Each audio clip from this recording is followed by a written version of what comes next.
Don't go away till I get a picture of that with my cell phone, all right? Yeah. And I'm overwhelmed to see so many people here. You know there are no refreshments, right? Okay? So I just want, anybody wants to leave now, that's... it's wonderful to be back in Portland. I went to college here at Reed a few years ago, quite a few years ago. Any Reedies here? One, two, not too many. Okay, a few. And I never before wore my sunglasses in Portland before today. This is very unusual. Now, this new book is a collection of essays. I did not know what to call it. In the late 80s, in 89, I think, I published another collection of essays, which was about the Reagan years, and I had called that one The Worst Years of Our Lives. So I was really stuck when I came to a collection of essays that cover the Bush years.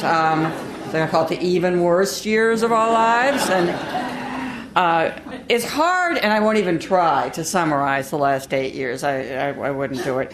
I try to, the essays were written in mostly the last 6 years or 4 years, and they cover some silly things. They're among some serious things. And there have been a lot of silly things going on. Scapegoating, for example. Scapegoating is one way that we deal with our problems in America, and we've had all sorts of scapegoats recently. Gays, for example. There's a scapegoat for you, going back to the Reagan years, in fact. And I'm going to read you a little snippet from one essay that I wrote on that theme, and it was inspired by Senator Larry Craig. Remember? Poor man, for the rest of his life, he's going to be a laugh line. It's terrible. But he inspired me to write an essay called Fear of Restrooms. So I'm reading just a little bit of it here. I don't suffer from fear of flying. It's fear of airports that cripples me. Anything could happen to you in an airport. You could be apprehended by the TSA, the DEA, and as we learned from the Larry Craig case, by the Vice Squad. I'm at the point where I'm beginning to develop subsidiary phobias to Cinnabon, Sparrows, and most recently airport restrooms. Now, I don't know whether lesbians hook up in airport ladies' rooms. Judging from my lesbian friends, they don't hook it up at all. They fall in love. They move in together, and they start spending their weekends in Home Depot. But if they do, on occasion, cruise airport restrooms in the manner of a U.S. senator, what signaling techniques do they use? And could I have been inadvertently employing some of them? Because, face it, how many of us knew that the way to attract a fellow male stall dweller was by tapping your foot and swiping your fingers along the floor? Does that seem erotic to anybody here? I mean, it doesn't excite me. But just a few days ago, I was in an airport restroom, ladies' room, performing the well-known automatic faucet activating gesture, frantically waving my hands, palm down, under the faucet, hoping to activate the sensor. I was just about to scream, "Why don't they let us turn on our own damn water?" when I realized that the hand waving could be a signal, and that the lady in the next sink could be an officer of the law. I hastily abandoned the effort to wash. Now, this is all very strange when you consider that we're at the orange level of airport insecurity and have been for years.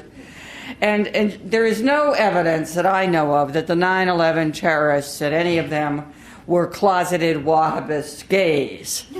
And yet here is this effort to detect gay people in airports.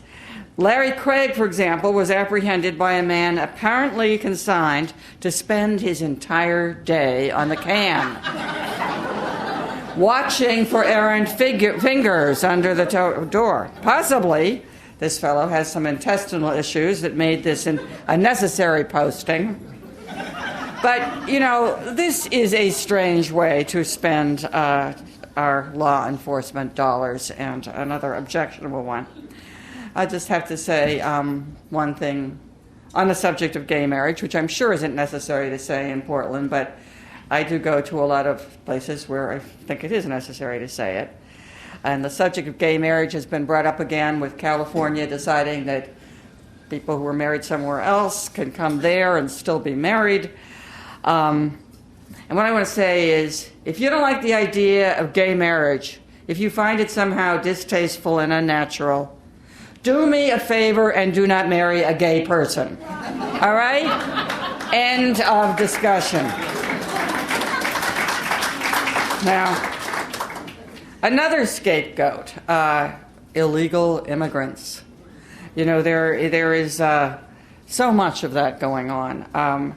There is so little mention, especially by Lou Dobbs, for example, about what immigrants actually do in this country, including the undocumented ones.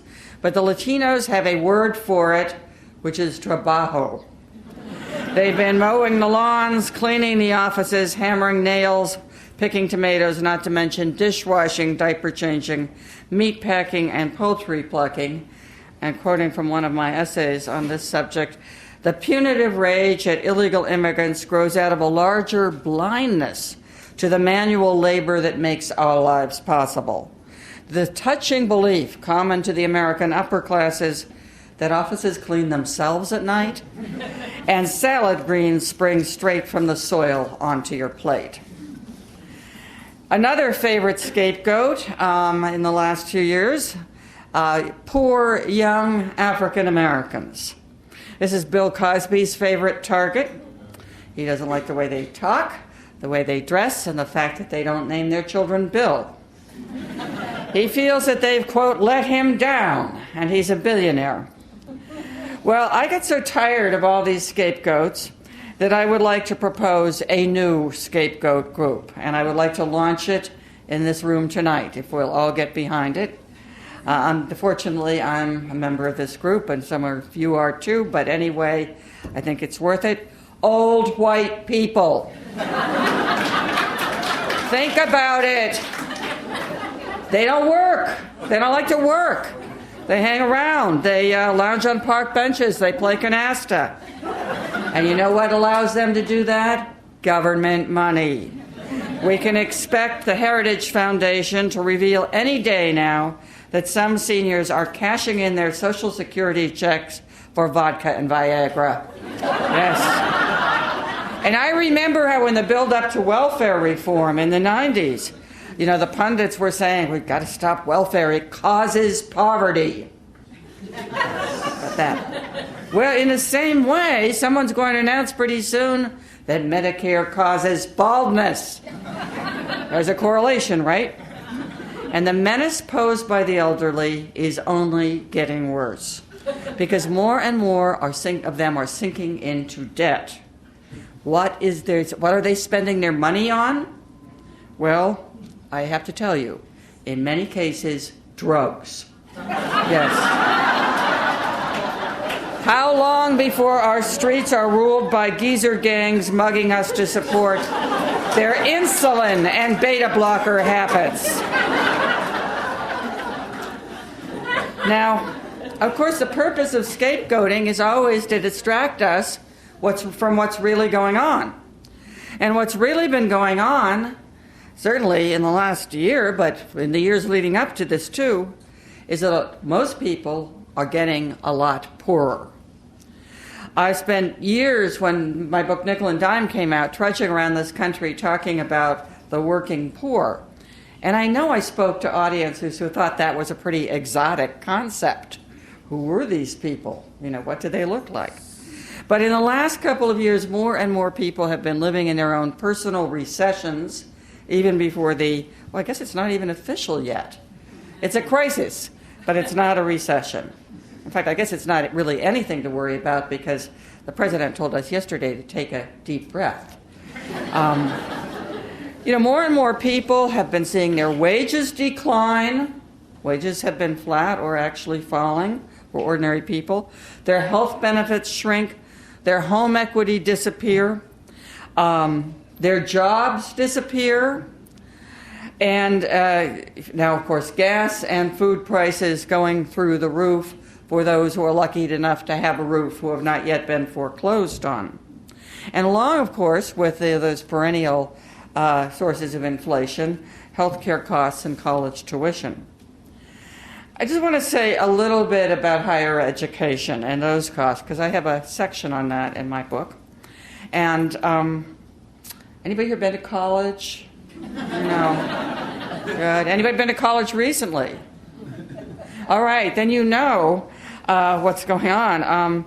I want to say, first of all, because I think there might be, some kind of defenders of higher education in the room, I strongly believe that everybody should be able to study whatever they want at any point in their lives, free, like in, like in some other countries. And I don't care what you study, Mandarin, number theory, particle physics. I'd like to see a lot more people studying those things than studying management and finance. But when young people are told they need to accrue tens of thousands of dollars of college debt for the mere possibility of getting a job that might pay more than $30,000 a year, that is a scam. And that's what's been happening. You might as well skip the debt and go straight to that job at Starbucks, if you can find a Starbucks that's still open in a few weeks. Now, I'll just read you a little bit from an essay here on college costs. When I realized they were more than tuition, but also fees coming at you from all ends. So I did this in the form of a satirical letter to incoming students at college. And so let me read a little bit from this. Welcome to Fleece U, where our mission is to take feckless teenagers such as yourselves and turn them into full-fledged citizens of our economy, meaning, of course, debtors. Many life-changing things will happen to you in the next 4 years. You will make lasting friends. You will drink more than you ever thought possible. You will lose your virginity if you happen to have brought it with you. But never forget that your real purpose here is to shake off the pointless freedom of youth and to assume a mature burden of debt. To this end, we have just raised our tuition to keep up with George Washington University, which is now $50,000 a year. And by the way, colleges do raise their tuitions to keep up with other ones because it would look bad to have a lower tuition. You will also find us charging a plethora of fees, not just the student activities fee and familiar fees like that. Whatever is a student activities fee, I don't know. In addition, we will be experimenting this year with a snow removal fee, a lecture hall seat use fee, and the installation of pay toilets in the dorms. It would be short-sighted to resent these fees since they provide valuable experience in bill reading and will come in handy when you confront your own personal monthly utility statements. At present, we do not even charge any additional tuition for this training in bill reading, though we are considering adding a special fee in the future. My advice, if you're a parent here of young children or teenage children, do what I did. Do everything you can to discourage your children from going to college. Really, this is what I did. No baby Einstein for you, I said. Back to the television set. No, it didn't work. They were sneaky, but I think that's the best way out of it. I have a lot to say about healthcare in this book. Maybe I'm too harsh. Maybe I don't see enough of the bright side of the American healthcare system, because I read just a couple of weeks ago that 41 million Americans are getting prescription drugs in their drinking water. Yeah, free. Oh, that's antidepressants. It's all sorts of things are just right there in the drinking water. Anyway, I got really upset when Bush vetoed for the second or third time, I don't remember, an expansion of the state children's health insurance program, S-CHIP. So I wrote an angry essay, which I will read a little bit of. This year, Americans will spend about $10 billion on health care for their pets, up from $7 billion 5 years ago. New York's leading pet hospitals offer CT scans, MRIs, dialysis units, and even a rehab clinic featuring an underwater treadmill, perhaps for the amphibians in your household. I talked to a professor who consults to pet health facilities, and she justified these expenditures on pet health by pointing out that pets are, after all, quote, part of the family. Well, there's another category that might reasonably be considered part of the family. True, they are not the ideal companions for busy young professionals. It can take 2 or 3 years to housebreak them. Their standards of personal hygiene are lamentably low, especially compared to cats, and large numbers of them cannot learn to sit without the aid of Ritalin. I'm talking about children, of course. And, thinking about this, I got a little concerned about my 3-year-old granddaughter's health insurance. So I went to the website of VPI Pet Insurance, one of the nation's largest animal companion health insurers, to see what kind of policy I could get for her. In the application form, I listed her as a 3-year-old mixed breed dog. A description which was made somewhat plausible by the fact that her first words, spoken at the remarkable age of 10 months, were ruff ruff and doggy outside. When I completed the form and clicked to get a quote, I was amazed to see that I could get her a premium policy for a mere $33 a month. But you may be wondering, could a veterinarian handle common children's ills? On the hopeful side, let me cite the case of Diamante Driver, a 12-year-old boy who died recently from an abscessed tooth because he had no insurance and his mother could not afford the $80 to have his tooth pulled. Could a veterinarian have handled this problem? Absolutely. So here's my proposal. If we can't have universal single-payer health insurance, here's our fallback demand. Please make veterinary care available to all Americans. Seriously. Do you know that an estimated 18,000 Americans die every year for lack of health insurance, which is 6 times as many people were killed in the terrorist attacks on 9/11? Now, for decades, poverty and economic misery has been seen by pundits and sometimes even sociologists as an isolated, quote, social problem. It is not. It is the flip side of an enormous bubble of wealth that has grown up at the other end of the social spectrum. And that is the connecting theme of this new book. We are a highly polarized society. I urge you to read the issue of The Nation 2 weeks ago, that came out 2 weeks ago, about the new inequality in America. The only group that has seen serious income growth in recent years is in the top 1.5% of the income distribution. Sales of private jets are soaring, while low-wage people take multiple bus trips to get to work. The market for cosmetic surgery is booming, while 47 million Americans, of course, have no access to basic care. The rich can afford Congress people, while more and more Americans struggle to buy lunch. If there is a social problem here, all right, thank you. If there's a social problem here, it isn't the poor, it is the super rich. We do the work, they get the wealth. Here's a statistic to chew on that comes from that issue of The Nation. The richest 1% of Americans now have more wealth collectively than the bottom 90% of Americans. While our infrastructure decays, while 60,000 jobs are lost every month, and have been since the beginning of this year, while oil prices are driving up the costs of everything we consume, That top 1% is sitting on $20 trillion, and the oil companies are as happy as pigs in shit.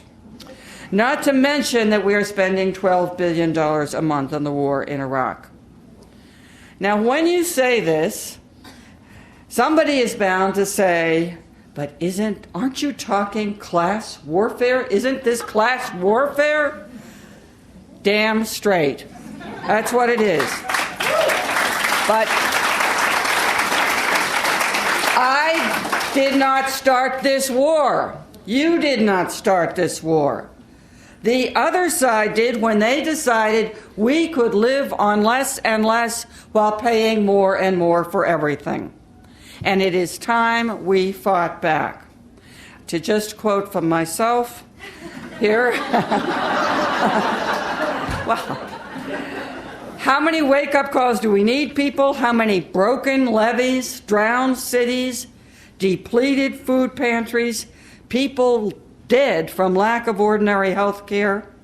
We approach the end of the 21st century in a bleak landscape cluttered with boarded-up, foreclosed homes and littered with broken dreams. The presidential candidates talk about change, but don't bother to articulate what kind of change. Why don't we dare say it? The looting of America has gone on too long, and the average American is too maxed out, overworked, and overspent to have anything left to take.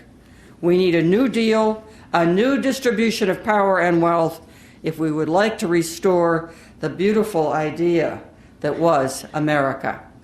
Thank you.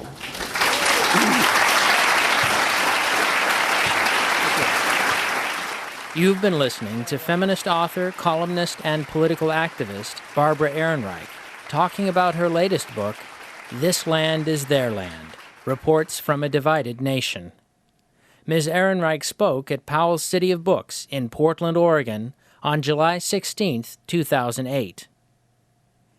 Barbara Ehrenreich is a regular contributor to Harper's and The Nation magazines, and her columns have appeared in the New York Times and in Time magazine.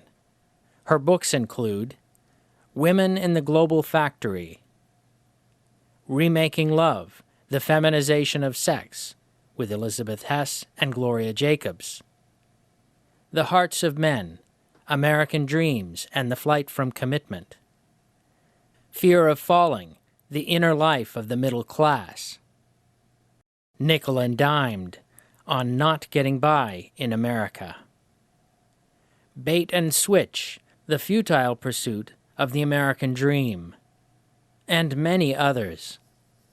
To find out more about Barbara Ehrenreich and for a complete listing of her books and publications, please visit her website at barbaraehrenreich.com.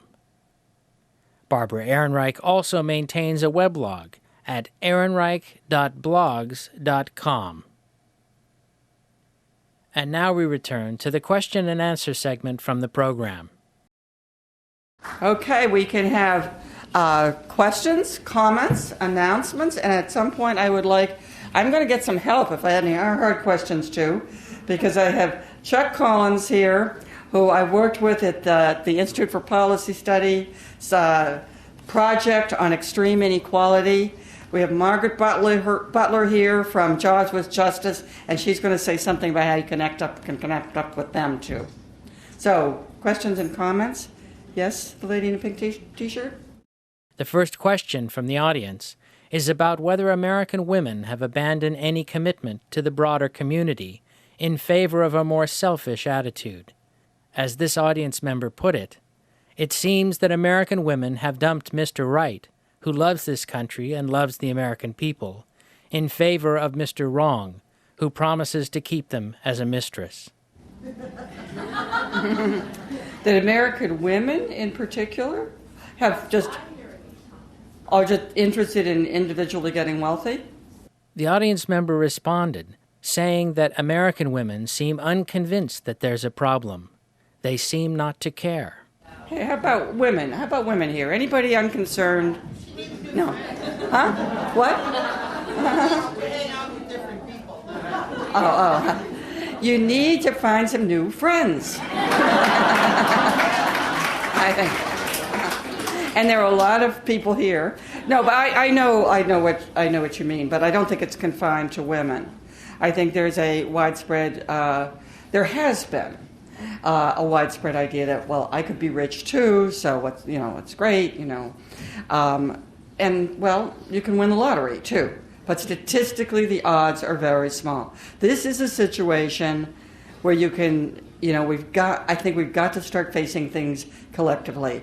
Say that we're all in this together. And not rather than everybody saying, I'm out for myself. But thank you. The next member of the audience pointed out that some universities, following the example of Princeton University, have begun offering free tuition to family members of their faculty and staff. No, I think it's wonderful that some of the Ivy League, the most expensive colleges, I think have begun to be a little worried. I mean, do we want a country run by stupid rich kids? I mean, that's really the truth. And I think we've tried that, and the brains are well distributed throughout the social classes, and they've begun to catch on. Yeah. The next question for Barbara Ehrenreich asked for her opinion on why there seems to be so little outrage among the American people about what has been going on in the country. Why isn't there any outreach? Okay. I have, first let me say why. I've done some things to keep that repressed. One is fear. People, especially I learned while working on nickel and dime, who are in low-wage jobs, are more frightened of rocking the boat, perhaps than people who earn a lot of money, because they know they can't go 2 weeks, 3 weeks without a paycheck if they lose their jobs. They have no cushion, no flexibility. So poverty itself is terrifying in that way. Another thing I think that affects people at all levels, and I'm actually writing a book about this now, is positive thinking. I'm writing a book now about positive thinking in American culture and how evil it is.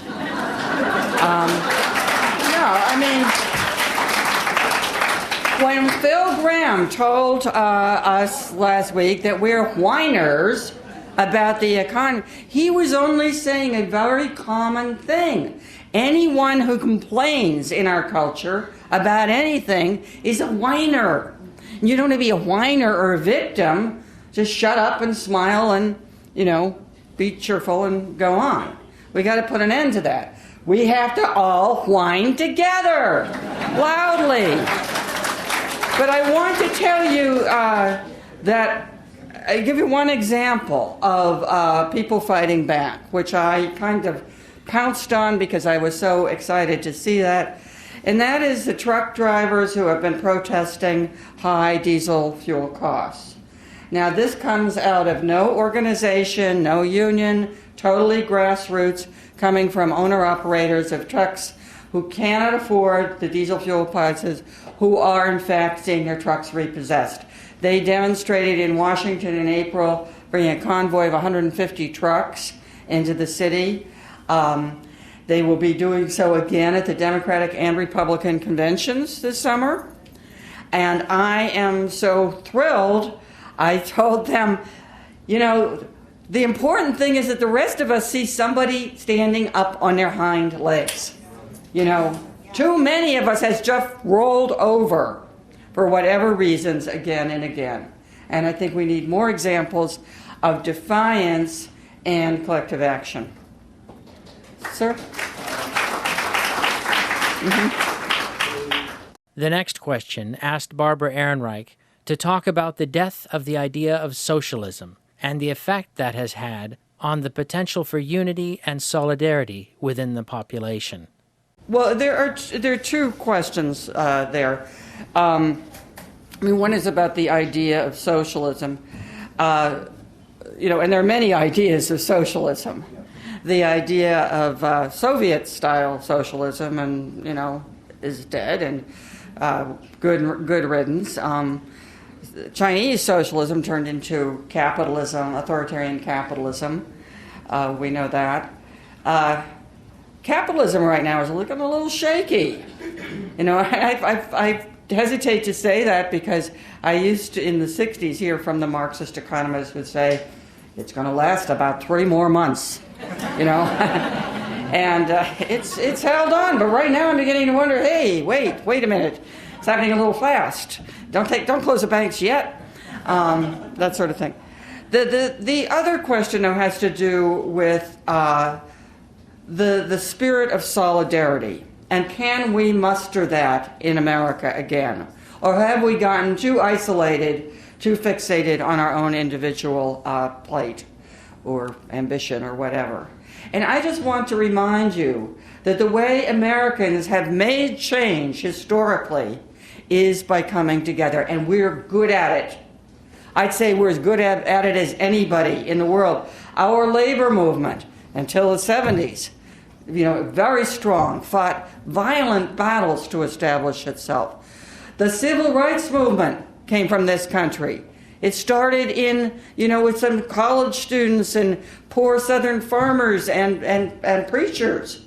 Started from nothing and changed our whole society. The women's liberation movement started in kitchens and living rooms. Changed the world. Went out around the world. We can do it. We know how to do it. And we have to find that spirit again.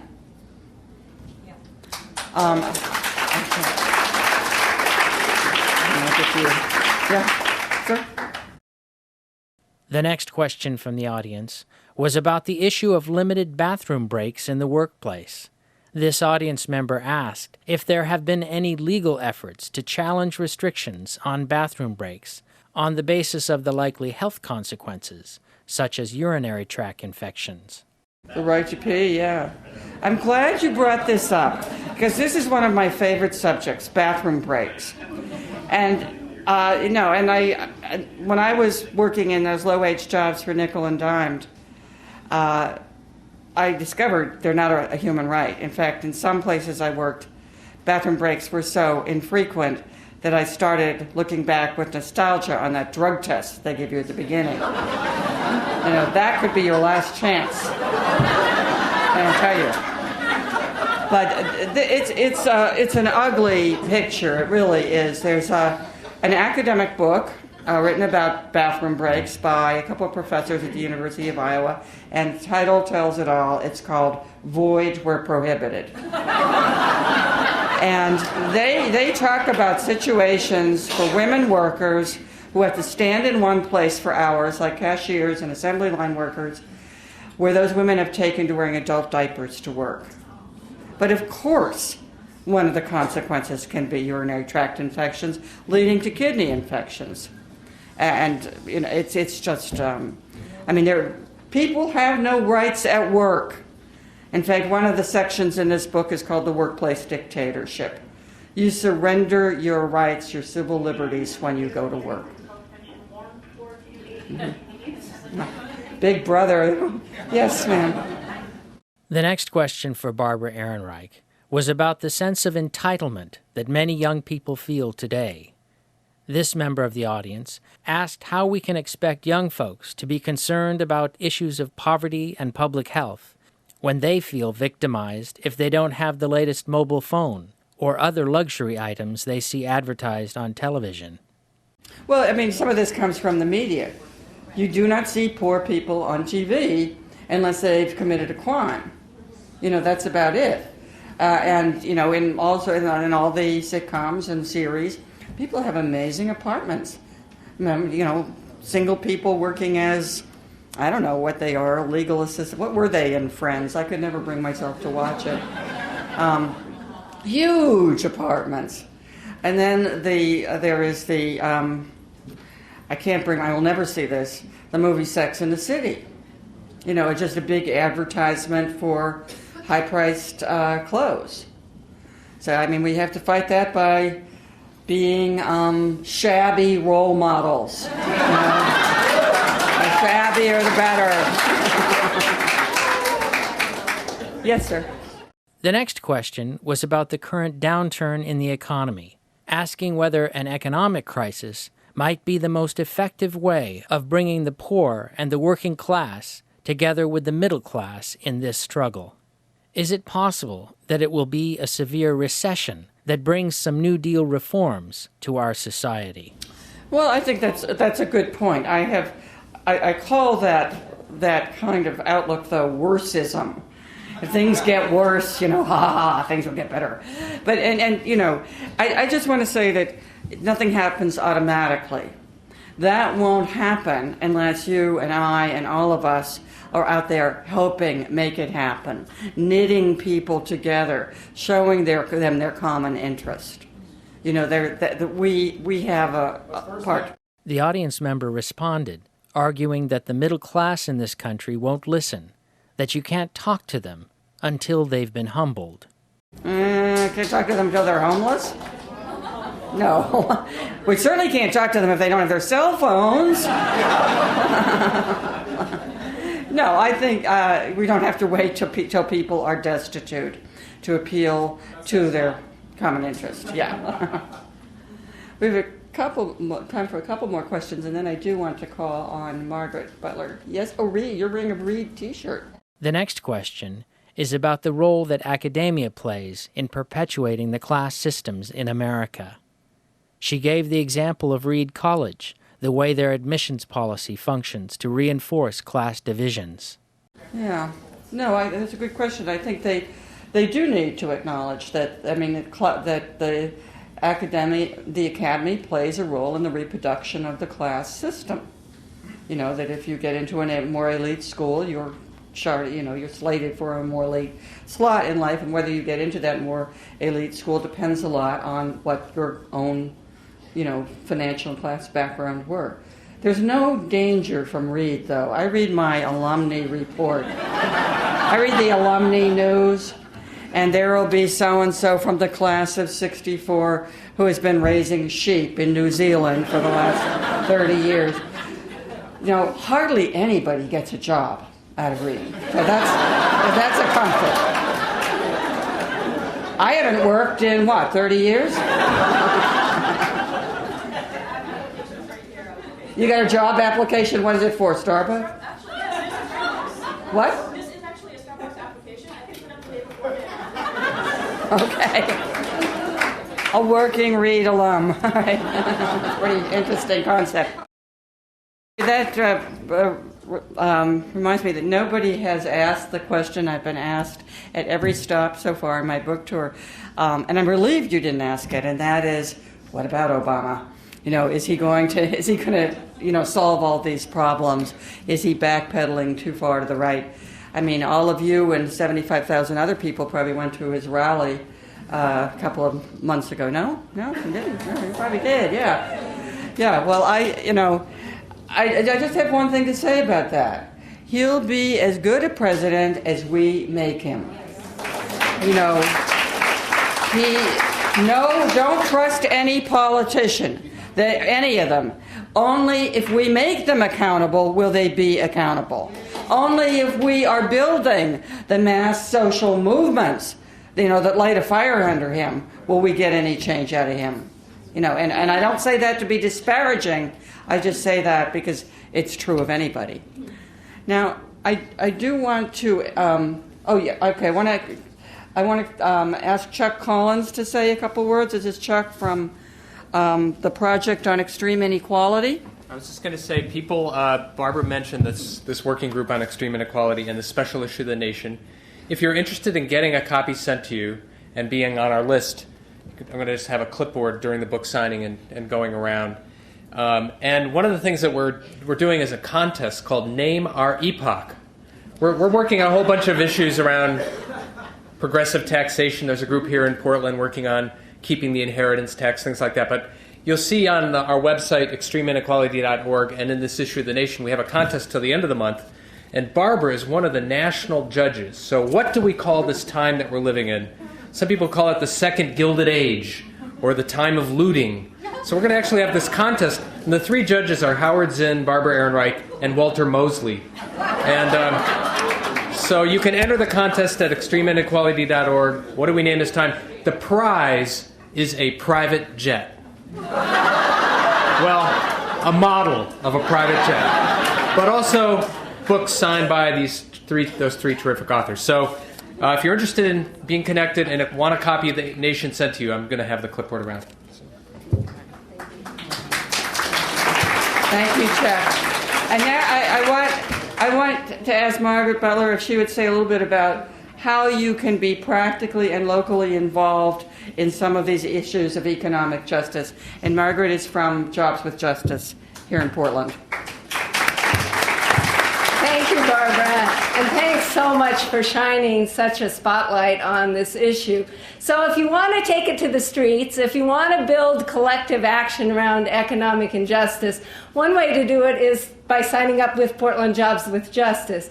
We're a 17-year-old coalition of 85 unions and community groups working on workers' rights issues, specifically the right to organize and bargain unions. So when workers in our community are actually fighting to improve their wages, get health care on their job, and have some respect and dignity, they get in touch with us and we turn people out to support them. And we have lots of fun in the streets. We also work on global justice, immigrant rights, and health care. And this is one way you can sign a pledge that says, I'll be there 5 times in a year. So you're committing 5 hours of your time in a year to support workers. And we build this network of relationships so that we can turn it around by collective action. Thanks.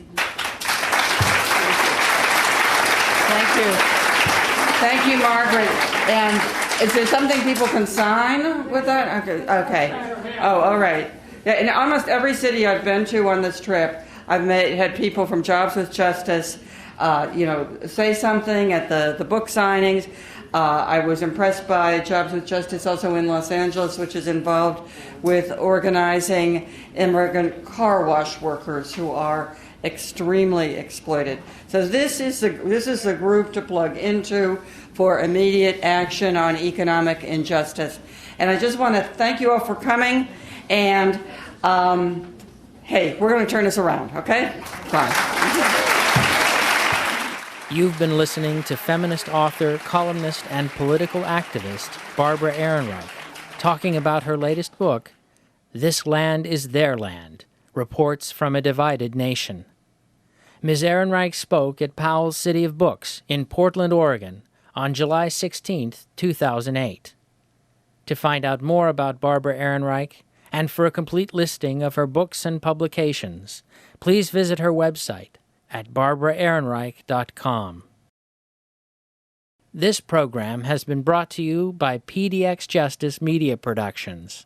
To find out more about our work, please visit our website at www.pdxjustice.org. You'll find programs featuring speakers such as Jeremy Scahill, Chris Hedges, Susan Faludi, Phyllis Bennis, Rashid Khalidi, and many others. If you have any comments or suggestions for our programs, please write to us at pdxjustice@riseup.net. We'd love to hear from you. Thanks for tuning in, and thanks for supporting listener-sponsored radio, public access cable television, net neutrality, independent bookstores, and all forms of grassroots, democratic, community media.